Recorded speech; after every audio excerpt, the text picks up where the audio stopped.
नमस्कार दोस्तों, welcome back to my channel. Friends, मैं आप सबका अपने चैनल स्टॉक्स फॉर लाइफ पे बहुत स्वागत करता हूं। Welcome to STFL family. दोस्तों को पता है कि शाम को हमारी एक वीडियो आती है, इसका नाम है स्टॉक फटाफट या फिर न्यूज़ फटाफट, जहां पे वीडियो एक चर्चा ने कौन से स्टॉक में क्या न्यूज़ आ रही है और क्या बेस्ट बाइंग लेवल इमर्ज हो रहा है। फ्रेंड्स, मैं आपके लिए होमवर्क करके लाता हूँ, लेकिन आपसे रिक्वेस्ट है वीडियो के एंड तक बने रहे, बिकॉज आज मैं इसमें दो स्विंग ट्रेड कॉल फिर से दूंगा, जहां दोस्तों आपको ट्रेड लेने में आसानी होगी, जहां आपको शॉर्ट टर्म ट्रेड लेने में अच्छा खासा मुनाफा भी बन सकता है। चैनल फर्स्ट टाइम होंगे सब्सक्राइब कर सकते हैं इसे क्वालिटी कंटेंट को सबसे पहले एक्सेस करने के लिए। Now without delaying any further time let's begin. दोस्तों आज की बात की जाए तो जी हाँ दोस्तों, हमें नागपुर में 7 दिन का लॉकडाउन देखने को मिल रहा है। 15 मार्च से लेकर 21 मार्च तक। तो घबराना है नहीं घबराना है, करना क्या है, कौन कौन से स्टॉक में अवॉइड करना है, बाई कर सकते हैं, इस वीडियो को अगर जरूर देखें, जो दोस्तों मैंने आपके लिए स्पेशली बना दिए हैं। और कल्याण ज्वेलर्स का आईपीओ अनाउंस हो चुका है, इस वीडियो को देख सकते हैं। अगर आपको अप्लाई करना है तो जा सकते हैं। सो फॉर टाइमिंग अब दोस्तों करते हैं अपनी वीडियो को शुरू।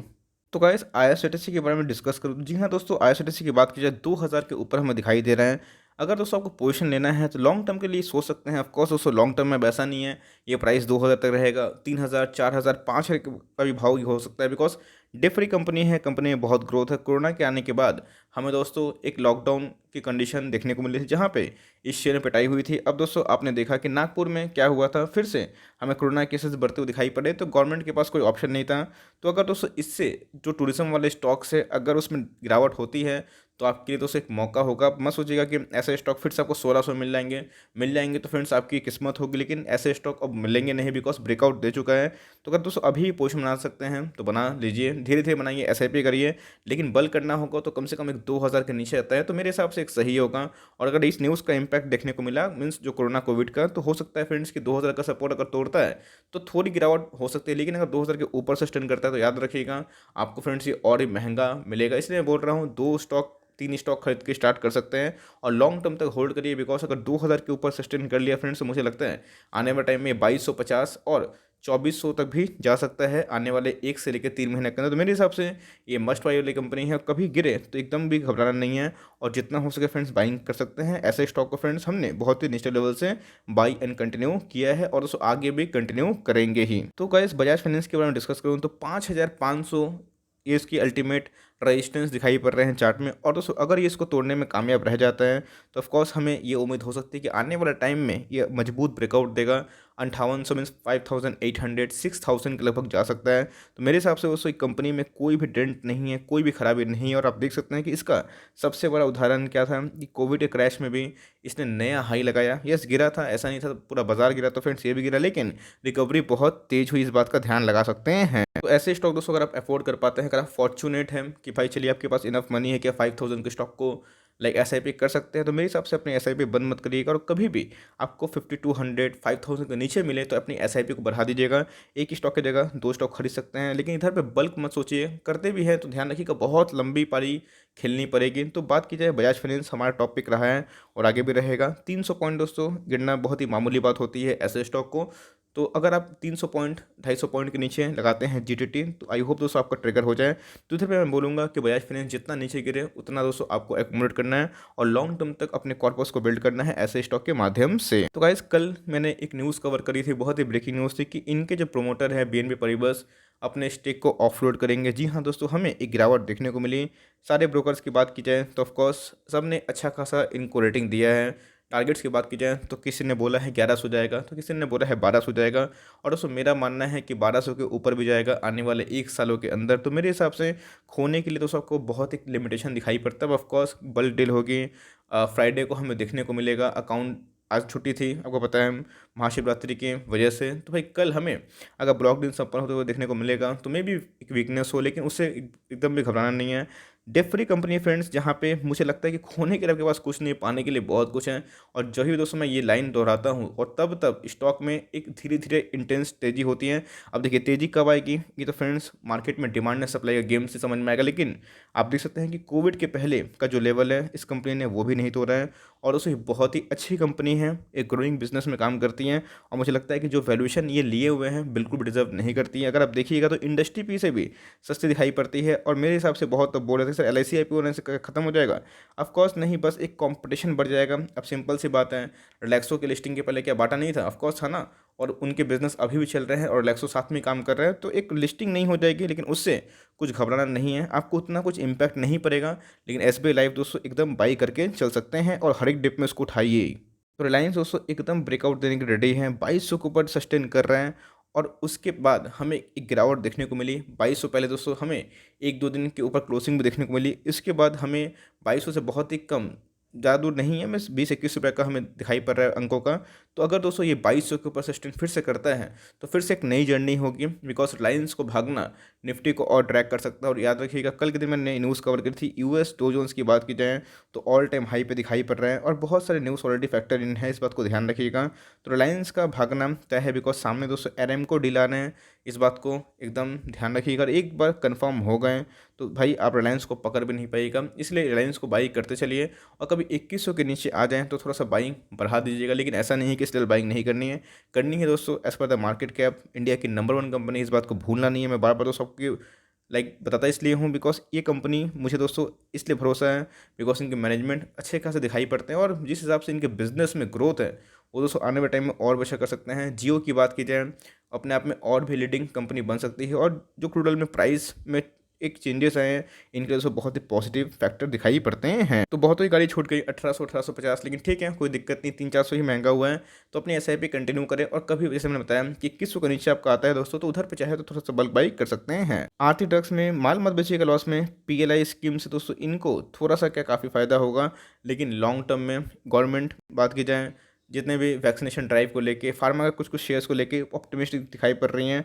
तो आर्टोडेक्स की बात की जाए तो अच्छी कंपनी है, प्रॉमिसिंग है। अब सिंपल सी बात है, इसमें बहुत सारे दोस्तों न्यूज़ ऑलरेडी पंप इन थे, फैक्टर इन थे, इस बात को भूलिएगा मत। साइकोलॉजी अप्लाई करिए, इस तरह बोनस की न्यूज़ आ गई थी जिसकी वजह से और भी स्टॉक में जो रैली आनी थी, अगर स्टॉक भागना था 2 रुपया तो भाग गया 6 रुपये, है ना। तो अब वो जो 6 रुपये भागा है दोस्तों 4 रुपये एक्स्ट्रा, तो एटलीस्ट 4 का 4 नहीं गिरेगा लेकिन तो गिर ही सकता है, इस बात का आप ध्यान लगाइए। तो वही हमें देखने को मिलता है। अब जो लोग इधर पे निवेश नहीं किए थे इधर पे निवेश किए हैं, अब दोस्तों यही स्टॉक गिर रहे हैं तो लोगों को फेथ नहीं हो रहा है। कंपनी बुरी नहीं है, लॉन्ग टर्म तो मुझे लगता है, ऐसा मत सोचिएगा कि कंपनी आके इधर पे गिर जाएगी, ऐसा नहीं दोस्तों। कंपनी बहुत अच्छी है और लॉन्ग टर्म तो होल्ड कर सकते हैं, तो ही इस कंपनी में निवेश करिएगा। अदरवाइज़ कंपनी आपके पास है तो लॉस मत निकालिएगा, मेरे हिसाब से चाहे थोड़ा सा एवरेज कर सकते हैं। मुझे लगता है फ्रेंड्स कि 650 670 बिलो 700 खराब लेवल नहीं है। तो इंडिया मार्ट इंटरमैश में बहुत लोग पूछ रहे कि सर ठीक है कॉल तब का ठीक ठाक था, हिट था, लेकिन करना क्या है, बहुत इंपॉर्टेंट है कि अभी पोजीशन लें। ये दोस्तों ये पोजीशन लेते हैं तो ध्यान रखिएगा 9950 जैसे मैंने बताया, आइडियली एक ब्रेकआउट हमें देखने को मिल सकता है अगर 8850 के ऊपर सस्टेन करता है ओनली इफ़, तो हमें दोस्तों आने वाले टाइम में ही 9000 को ध्वस्त करता हुआ दिखाई दे सकते हैं।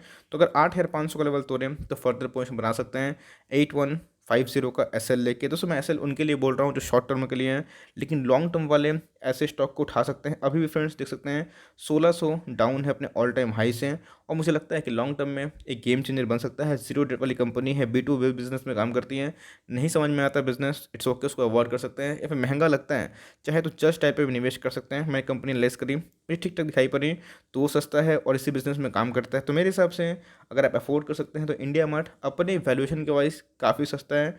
अब दोस्तों अपने आप में 90 का पी सस्ता बोलना तो ख़राब होगा, लेकिन इंडस्ट्री पी की बात की जाए तो 150 के लगभग है। तो लॉन्ग टर्म निवेश है दोस्तों एकदम ऐसे स्टॉक पे होल्ड एंड कंटिन्यू कर सकते हैं जैसा हम लोग कर रहे हैं। गाइस इन्फोसिस में बाई कॉल है, जी हाँ दोस्तों। बात की जाए अब देख सकते हैं कि 1350 का लेवल ध्वस्त होना, मैंने बहुत बार बोला भी था कि 1250 में आप खरीदिए, बिकॉज मुझे उधर पे एकदम यकीन था बाउंस बैक ज़रूर मारेगा। और दोस्तों मुझे अभी भी यकीन है कि इन्फोसिस आज नहीं तो कल, मीन्स 6 महीने की मैं बात बोल रहा हूँ दोस्तों, मीन्स आज के दिन से लेकर 6 महीने के अंदर पक्का यकीन है फ्रेंड्स कि 1700 तक भी जाने की क्षमता रख सकता है। अब बीच बीच में भागेगा गिरेगा, ऐसा नहीं है कि अचानक भाग जाएगा, है ना। भी मीन्स गिरेगा भागेगा वही सेम कहानी देखने को मिलती है, लेकिन सारे टारगेट्स अप हैं। और सो मुझे भी लगता है कि वैल्यूएशन के वाइज और भी भागना चाहिए, तो 1700 मुझे लगता है बहुत जल्दी हमें देखने को मिल सकते हैं। तो अगर अभी लेते हैं तो इसमें तो सब बिना एसएल ले काम कर सकते हैं, बिकॉज देखिए ये सब लॉन्ग टर्म का घोड़ा है, डेफ फ्री कंपनी है, अच्छा खासा आरओई जनरेट करती है, मार्केट लीडर है। तो मेरे हिसाब से दोस्तों इन्फोसिस एकदम मस्ट बाई हो सकता है। अपनी एसआईपी को कंटिन्यू करें, आपको लगता है महंगा हो गया तो 20-50 रुपये का एक गैप अगर मिलता है तो उधर पर फिर से निवेश कर सकते हैं। तो भाई भारतीय टेल की बात की जाए तो 526 के लगभग दिखाई पड़ता है। इसलिए फ्रेंड्स मैं बोलता हूँ कहीं भी आप पोजिशनल ट्रेड करते हैं तो अपना माइंडसेट लेके काम करिए कि मुझे 100 रुपये मुनाफा चाहिए या फिर 50 मुनाफा चाहिए। जी हाँ दोस्तों, मैं आपको हमेशा बोलता हूँ कि ये एकदम स्ट्रैटेजी फिक्स करिए। मैं ट्रेड भी लेता हूँ, इन्वेस्ट भी करता हूँ, लेकिन मेरे बहुत सारे अलग अलग अकाउंट्स हैं। लॉन्ग टर्म निवेश में दोस्तों मैं कुछ भी चेंजेस करने की कोशिश नहीं करता। या शॉर्ट टर्म में मुनाफा कमाना दोस्तों ये कौन नहीं चाहता, ऑफकोर्स सब कुछ चाहता है। तो उससे पहले मैंने बताया था कि 400 पे लिया था, 600 पे मैंने निकाला था, और आप देख सकते हैं कि उसके बाद स्टॉक की प्राइस में 70-80 रुपये करेक्शन आ गया, फिर से मैं एंट्री लिया हूँ। बिकॉज ये सब स्टॉक आप देख सकते हैं कि हमें ट्रेडिंग के वाइज ठीक ठाक दिखाई पड़ते हैं। तो भाई स्विंग ट्रेड में आपके पास पैसा है बल्क, तो आप निवेश कर सकते हैं जहाँ पे आपको थोड़ा मोटा मोटा मुनाफा मिल जाए तो खुशी मनानी चाहिए। लेकिन दोस्तों ये उनके लिए है जो एस एल ए काम करें। बिना एस एल ए काम करना चाहते हैं तो अवॉइड करें। अगर कहीं को 500 का लेवल मिल जाता है तो एक अच्छा खासा शॉर्ट टर्म में मोमेंटम देखने को मिल जाए तो भाई बढ़िया है। बट मेरे हिसाब से कंपनी अच्छे चैलेंजेस से फेस करके उमर रही है और जियो को टक्कर दे रही है। बात की जाए स्पेक्ट्रम की तो 5G स्पेक्ट्रम में दोस्तों इन्होंने 18,700 करोड़ के ऑलमोस्ट बोली लगाई थी, जो जियो से तो बहुत कम थी लेकिन वोडाफोन आइडिया से बहुत ही अच्छी थी। तो आने वाले टाइम में ये कंपनी सर्वाइव कर जाएगी, इस बात को तसल्ली रखिए। लेकिन इनके ऊपर अभी भी कर्जा है, इस बात को मत इग्नोर करिएगा। जैसे दोस्तों मैं रिस्क ले सकता हूँ, अफोर्ड कर सकता हूँ इस कंपनी पे, तो मैं निवेश कर रहा हूँ। ऐसा नहीं कि आप मुझे सुन के ही फॉलो करें, लेकिन ये सब अपनी साइकोलॉजी लगाइए कि न्यूज़ का इम्पैक्ट क्या होता है। जब 400 के लेवल पे था तो लोगों को लगा था फ्रेंड्स कि अभी 200 चला जाएगा, लेकिन उधर पे हमने बाइंग करी थी। बिकॉज खोने के लिए उधर पे मैंने यही बताया था कुछ नहीं है, पाने के लिए बहुत कुछ है। और आप देख सकते हैं कि भाई कंपनी की प्राइस की बात की जाए, ऐसा नहीं कि कल के कल भाग जाएगा, लेकिन सारे ब्रोकर हाउस दोस्तों इसको 700 के ऊपर बता रहे हैं। और मेरा ही मानना है कि इस साल के एंड तक के 700 के पार जरूर जाना चाहिए। अगर 700 के पार इस ईयर के एंड तक जाता है, आप 2022 का एंड तक दोस्तों इसको 1000 भी कंसिडर कर सकते हैं। बिकॉज याद रखिएगा ये टाइम दोस्तों इनके लिए चेंज हो चुका है। बिकॉज 18 महीने के बाद ये प्रॉफिट में आ चुके हैं, तो इस बात का ज़रूर ध्यान दे सकते हैं। आईटीसी में एकदम बाई कर सकते हैं। बीच में इनके जो नूडल्स को लेके जो इशू आया था, बात की जाए मेरिको की, तो बहुत छोटा मोटा इशू है। लेकिन आईटीसी की बात की जाए दोस्तों तो इवन कोटक सिक्योरिटीज़ ने भी आईटीसी को खरीदने की रिकमेंडेशन दी। उनका टारगेट दोस्तों आईटीसी को लेके इस मार्च में 265 के लगभग है। तो ये कुछ ज़्यादा ही बोले हैं, लेकिन दोस्तों ऐसा नहीं है कि ये होना संभव है। हो सकता है कि मार्केट में अगर एफएमसीजी में रैली आई, मार्केट का मूड बिगड़ा और पैसा अगर एफएमसीजी में आया, तो कोई स्टॉक दोस्तों 15-15, 20-20% भाग जाते हैं। तो ध्यान रखिएगा, तो उतना हमें एक्सपेक्टेशन नहीं करना है। बट मेरे हिसाब से डिविडेंड मिल चुका है, जी हाँ सबको मिल चुका है। लेकिन आईटीसी में जैसे मैंने बताया कि 300 का स्टॉक है और 200 के लगभग मिल रहा है। लॉस में तो बेचना ही नहीं है, पेशेंस टेस्ट कर रहा है। लेकिन ये सब लॉन्ग टर्म का गेम होता है, उतना पेशेंस नहीं है तो इसको छोड़ सकते हैं। बट मेरे हिसाब से दोस्तों कंपनी ख़राब नहीं है। अब कंपनी बदनाम है बिकॉज पिछले कुछ समय से अच्छा खासा रिटर्न जनरेट नहीं कर पा रही। लेकिन मैंने इसको एनालिसिस करने की कोशिश करी है, मुझे कुछ भी रिटर्न दिखाई नहीं पड़ रहे हैं। तो ठीक है, ये परीक्षा है दोस्तों फंडामेंटल वर्सेस प्राइस में। अब ऐसा नहीं कि प्राइस नहीं भाग रहा था, फंडामेंटल ख़राब हो गए, लेकिन देखना बनता है कि आने वाले टाइम में फंडामेंटल जीतता है फिर प्राइस जीतता है। तो हम लोग दोस्तों फंडामेंटल के संग खड़े रहेंगे, चाहे प्राइस जहाँ ही भागे। बिकॉज मुझे अभी भी लगता है कि आईटीसी में कोई भी निवेश कर सकते हैं। शॉर्ट टर्म वाले भी हैं तो 190 का एसएल लेके फर्दर अपने टारगेट्स को आगे देख सकते हैं। ऑलरेडी 206 के भाव पे चल रहे हैं, जहाँ पे मीन्स बहुत ही माइनर सा डाउन साइड और ह्यूज अपसाइड दिखाई पड़ता है। बंधन बैंक दोस्तों मुझे बहुत ही ग्रोइंग बैंक दिखाई पड़ता है। इसमें इतना ग्रोथ है कि मैं क्या बताऊं। लेकिन आपने देखा कि पिछले कुछ समय से ये बैंक बहुत ही स्ट्रगल कर रहे हैं। एनपीए का इशू को लेकर दोस्तों और भी ज़्यादा इसमें ट्रिमेंडस गिरावट होती है। तो अगर दोस्तों आप एनपीए के इशू को फैक्टर इन कर सकते हैं तो बंधन बैंक में जा सकते हैं। अगर बंधन बैंक में जाते भी हैं तो इस बात का ध्यान रखिएगा, बहुत लंबा सोचिएगा तभी जाइएगा। मुझे लगता है कि लॉन्ग टर्म में बंधन बैंक ज़रूर रिवॉर्ड कर सकता है। ऐसे कोई फ्रॉड और चोरी का तो खबर कुछ नहीं है। एनपीए का इशू है जो आज नहीं तो कल ठीक हो ही जाएगा, बिकॉज बिजनेस में ग्रोथ है, इस बात का ध्यान रखिएगा। और सबके एनपीए बन रहे थे, लेकिन इनका जो जो ईस्टर्न पार्ट में दोस्तों जो इशू चल रहा था असम उसम में, वो बिल्कुल भी अच्छी नहीं थी इनके लिए। और इन्होंने कुछ एक्सेसिव प्रोविजन की थी जिसकी वजह से ये एक रेंज बाउंड है। बट मुझे अभी भी लगता है कि वन कैन इन्वेस्ट। अगर आप येस बैंक में निवेश करना चाहते हैं, उससे अच्छा मुझे लगता है कि आप बंधन बैंक में निवेश करके भूल सकते हैं। छोटा बैंक ऐसा नहीं है कि आप निवेश कर दिए तो भाई ठीक है। अगर आप छोटा बैंक का 100 शेयर या फिर 200 शेयर खरीद सकते हैं, तो बड़ा बैंक का 5 ही शेयर खरीदिए, है ना। तो यही होता है। तो मुझे बंधन बैंक दोस्तों येस बैंक से काफ़ी बेहतरीन लगता है। अगर आपको रिस्क लेना है और लॉन्ग टर्म तक अच्छा बेट खेलना है तो बंधन बैंक दोस्तों उससे बहुत फार बेटर दिखाई पड़ता है। तो येस बैंक की बात की जाए तो ब्रोकर्स की माने तो उन्होंने दोस्तों 14 रुपया 90 पैसा टारगेट दिया है। इसमें वही है गेम है दोस्तों कि शॉर्ट टर्म का लॉन्ग टर्म का। बीच में राकेश झुनझुनवाला जी ने भी इसमें निवेश किया था। मीन्स मैं आज से तकरीबन साल भर पहले की बात बोल रहा हूँ। उसके बाद स्टॉक का प्राइस 5 तक आ गया था, अपने बॉटम से बहुत भाग चुका है। लेकिन 400 का स्टॉक था, तो इसमें जैसा मेरा दोस्तों मानना है कि जहाँ पे मुझे पता है कि फ्रॉड इशू हो चुका है, आपने देखा होगा कि बहुत सारे ऐसे स्टॉक्स है JP associated and all, Vakrangee and all, तो अपने ऑल टाइम हाई से बहुत कोसों दूर है ना। तो जब कभी भी कॉर्पोरेट गवर्नेंस का इशू आता है, तो एक फेथ का इशू आता है, आपके पास हज़ारों ऑप्शन है, उधर पे निवेश करिए दोस्तों। क्यों, मतलब अगर आपको निवेश करना ठीक है, मैं आपको रोकूंगा नहीं, लेकिन जब आपके पास हज़ारों ऑप्शन अवेलेबल है तो क्यों एक ही चीज़ पे करते हैं। यस, करते भी हैं तो थोड़ा सा निवेश करिएगा, लेकिन जैसे मैंने बताया कि छोटे बैंक में और भी बैंक है, कल मैंने स्टॉक्स अंडर 100 बताया था, उसमें मैंने येस बैंक का नाम नहीं लिया था। इसलिए नहीं लिया था बिकॉज मार्केट में उससे अच्छे अवेलेबल आदमी मीन्स आदमी बोल रहा हूँ, माफ़ करिएगा, मीन्स स्टॉक अवेलेबल है। तो मेरे हिसाब से दोस्तों आपको वो चीज़ खुद डिसाइड करना चाहिए, और लॉन्ग टर्म तक बैटिंग करनी है तो ही निवेश करिएगा। और मेरे हिसाब से आईडीएफसी फर्स्ट बैंक चाहे तो रिस्क टेकर हैं तो गो फॉर इट, या फिर फेडरल बैंक भी ठीक ठाक है। और बंधन बैंक से मुझे लगता है कि अगर बैंकिंग सेक्टर में थोड़ा सा दाव खेला जाए लंबा में कि चलो भाई तो घाटा होता है सह लेंगे, लेकिन लॉन्ग टर्म में कुछ अच्छा रिवॉर्ड मिल जाए, तो बंधन बैंक दोस्तों मुझे लगता है कि और भी अच्छा कर सकता है इन फ्यूचर। तो भाई पीडीलाइट की बात की जाए तो बहुत ही क्वालिटी स्टॉक है, पिछले कुछ समय से उतना हमें रेंज बाउंड देखने को मीन्स मिल रहा है, और उतना मीन्स अच्छा रिटर्न देखने को नहीं दिया है। अगर आप देखें एक साल में तो अपने ऑल टाइम हाई को उतना नहीं तोड़ पाया है जितना दूसरे केमिकल स्टॉक्स भागे जा रहे हैं भागे जा रहे हैं। लेकिन जैसे मैंने बताया, अब दूसरे केमिकल स्टॉक का सो मार्केट कैप 5,000 है ना करोड़, 10,000 करोड़ है। इसका भाई मार्केट कैप बहुत बड़ा है, 50,000 करोड़, 60,000 करोड़ का दोस्तों मार्केट कैप दिखाई पड़ता है, इवन उससे भी ज़्यादा है ना। तो अगर आप कंपेयर करते हैं तो वो गलत है, बिकॉज एक ब्लू चिप कंपनी, इस बात का ध्यान रखिएगा। अब छोटे बैंक ज़्यादा भागते हैं, बड़े बैंक्स कम भागते हैं, लेकिन बड़े बैंक में पैसे आपके सेफ होते हैं। तो सेम दोस्तों पिडलाइट की वही कहानी है। भाई आपके पास पिडलाइट है तो आपके पास खरा सोना है, इस बात का ध्यान रखिएगा। नहीं है तो चाहे तो क्वालिटी केमिकल को ऐड कर सकते हैं, बिकॉज हमेशा घर बनेंगे, डोर का काम होगा, कारपेंटर लोग काम करेंगे ही करेंगे दोस्तों, उसमें फेविकॉल फेविक्विक की बहुत आवश्यकता होती है। और मेरे हिसाब से इनका जो बिजनेस है अपने आप में बहुत बड़ी बात है। मार्केट में सेंटीमेंट खराब होता है, तो मेरे हिसाब से आप चाहे तो पिडलेट पे ज़रूर निवेश कर सकते हैं अगर आपको मौका मिले तो। जेफ्रीज की बात की जाए तो भाई उन्होंने इसको बहुत ही ऊपर आंका है, और उनके अकॉर्डिंग 3320 है ना, ये इनके टारगेट दिखाई पड़ते हैं, जो अभी भी इधर से अच्छे खासे 4, 5, 6, 700 रुपये हाई दिखाई पड़ते हैं।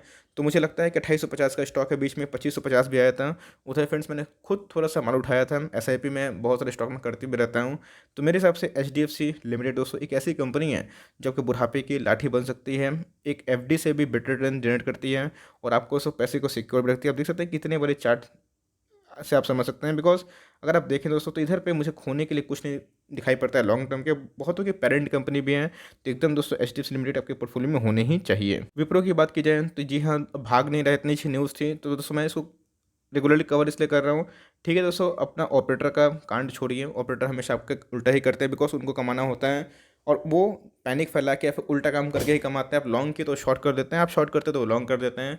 लेकिन विप्रो दोस्तों बहुत ही अच्छा स्टॉक है, और आने वाले कुछ सालों में जिस हिसाब से एक्सपैंड कर रहे हैं, और जो इनकी मैनेजमेंट का टिप्पणी है ये बहुत ही पॉजिटिव दिखाई पड़ रहा है। मुझे अभी फेथ हो रहा है कि नहीं, विप्रो अब बहुत तेज़ी से काम कर रहा है। अगर छोटे स्टॉक में निवेश करना है तो भाई आप विप्रो को भी कंसिडर कर सकते हैं। अगर आपको आईटीसी को छोड़ के 200-300 का स्टॉक पर निवेश करना है, आईटी कंपनी हो, अब बात की जाए लाइक अगर टीसीएस अफोर्ड नहीं कर पाते, इन्फोसिस अफोर्ड नहीं कर पाते हैं, तो विप्रो भी अच्छी कंपनी है। 400-500 के रेंज में दोस्तों और क्या चाहिए। मेरे हिसाब से विप्रो एक मस्ट बाई है, और ऐसे स्टॉक को थोड़ा सा अब हाई लेवल पे बल्क मत करिएगा, थोड़ा सा निवेश करते जाइए, लेकिन विप्रो दोस्तों बहुत ही अच्छी कंपनी दिखाई पड़ती है। गाइस एम्बर इंटरप्राइज की बात की जाए, ये एक स्टॉक है, बहुत लोग पूछते हैं कि सर आपको स्टॉक बताइए जो 2-3 हज़ार रुपये का हो, और जो आपको लगता हो कि आने वाले 1-2 सालों में 10,000 के पार जा सके। तो जी हाँ दोस्तों, एम्बर इंटरप्राइज एक ऐसी कंपनी है जो मुझे लगता है कि आने वाले टाइम में एक अच्छा ग्रोथ पोटेंशियल लगती है। आपके पास नहीं है तो इस पर स्टडी कर सकते हैं।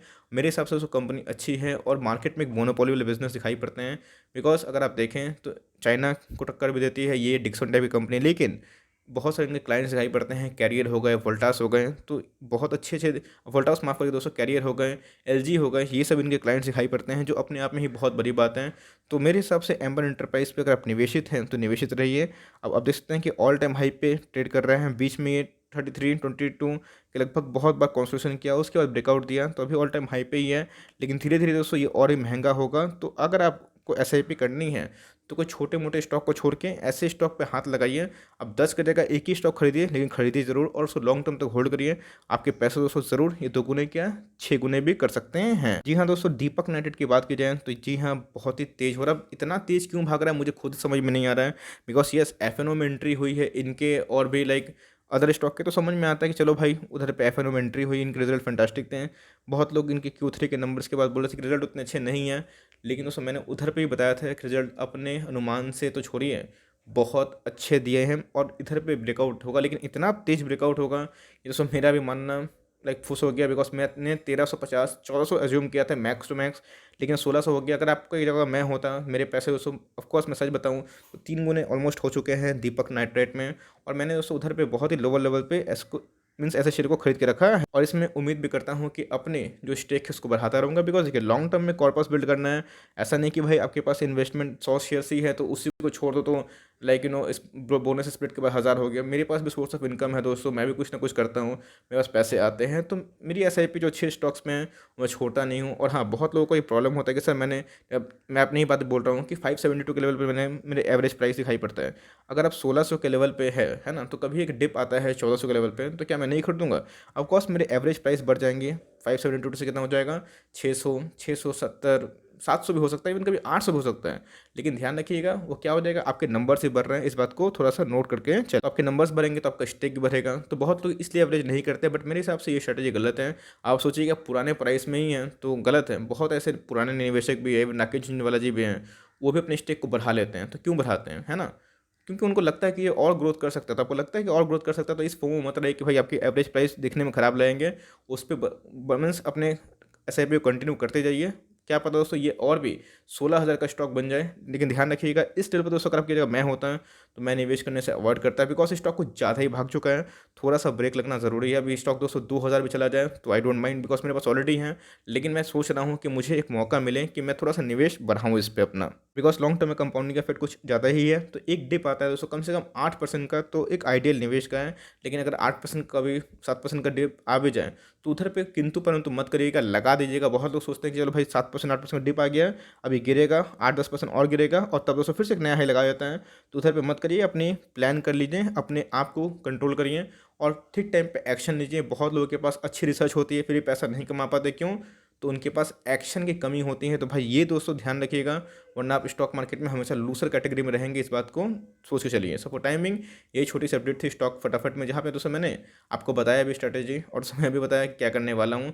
अगर वीडियो अच्छी लगी तो भाई लाइक कर दिएगा, चैनल फर्स्ट टाइम होंगे तो सब्सक्राइब भी कर दिएगा। फर्दर कोई डाउट है उसको ड्रॉप करना ना भूलो, कोई स्टॉक रिव्यू चाहिए उसका नाम भी ड्रॉप कर सकते हैं। I would love to make a video on your demand. तो गाइस मिलते हैं जल्दी ही, तब तक के लिए bye. Thanks for watching friends, God bless you all.